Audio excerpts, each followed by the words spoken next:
Hi, we are Roy and Judy. We want to start this time with you with a question. Is Jesus worthy of our worship and adoration? We want to look at this from two different perspectives. First, being in how we define the words, and second, being the magnitude of how great God is. Let's start with adoration. According to the dictionary, the word adoration refers to a feeling of deep love. It's a noun coming from a Latin word which means worship, particularly in a religious way. The word worship is the feeling or expression of reverence and adoration for a divine being and the act of expressing that. Worship contains the condition of being worthy of honor and distinction, being set apart. Both of these words are based on the implication that there is an intimate knowledge of what you are placing your adoration and worship in. Pastor Tom spoke this past Sunday of the depth of knowledge that young Mary had in the Old Testament and how that gave her the faith to believe all that the angel told her. How is our knowledge of Jesus? So, is Jesus worthy of our deep love? According to some scholars, the Old Testament contains over 300 prophecies about the future Messiah, from his birth through his death and resurrection. 300. These prophecies are specific enough that the mathematical probability of Jesus fulfilling even a handful of them, let alone all of them, is staggeringly improbable, if not impossible. This thought alone should drive us to our knees in adoration and praise. The magnitude of what God laid in place for Jesus to be our Savior is overwhelming. Things were set in motion from before time began. So, is he worthy of our praise? We realize that for most of us, this Christmas season is looking very different. Looking back over these past Advent devotions, Roy spoke of being thankful in our suffering, our grief, and our loss. Bob and Melissa asked us to consider the wondrous mystery of Jesus. Lana and Leroy reminded us that Jesus is the way in a manger, the only way. And we ask you with all of these thoughts and many more. So, is Jesus worthy? We would like to read an adaptation of a song written by Andrew Peterson. We have found that in reading the lyrics to a song, it can give us time to ponder our thoughts more deeply. This song is not your typical Christmas song, and yet it speaks deeply into the meaning of Christmas and asks the question, Is he worthy?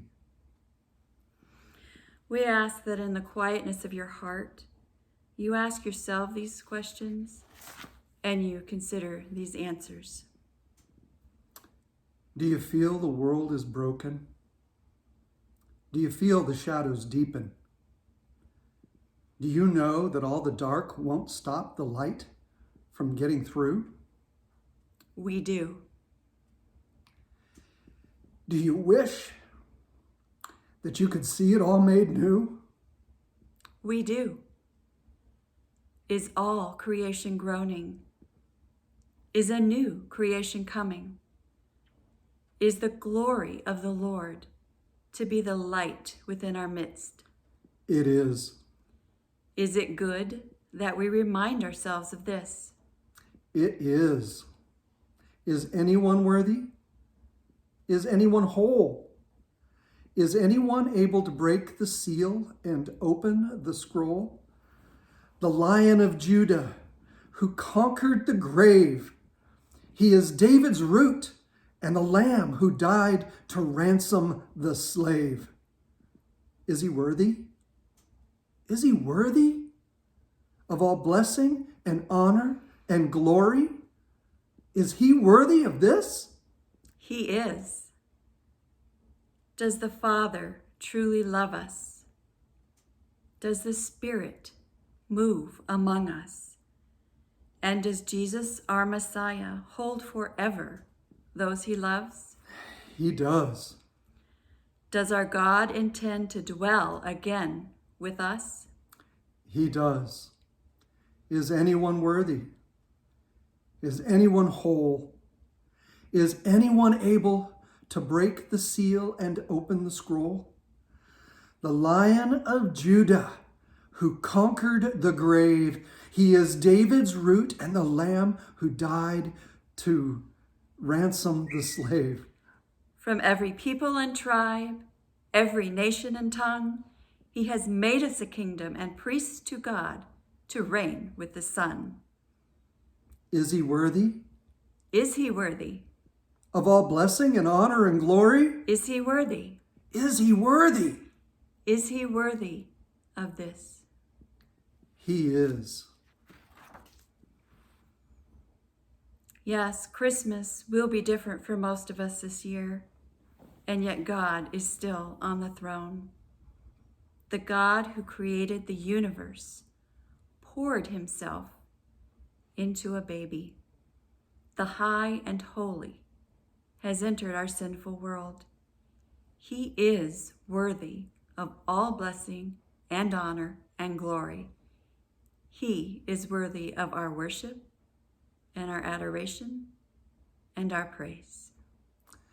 Since worship is also an act and not just a deeply held emotion, how will you worship him? When? Where? We envision him in a manger. Do you envision him at the grocery store? At the restaurant? At school? At work? He is Emmanuel, God with us, and he is worthy.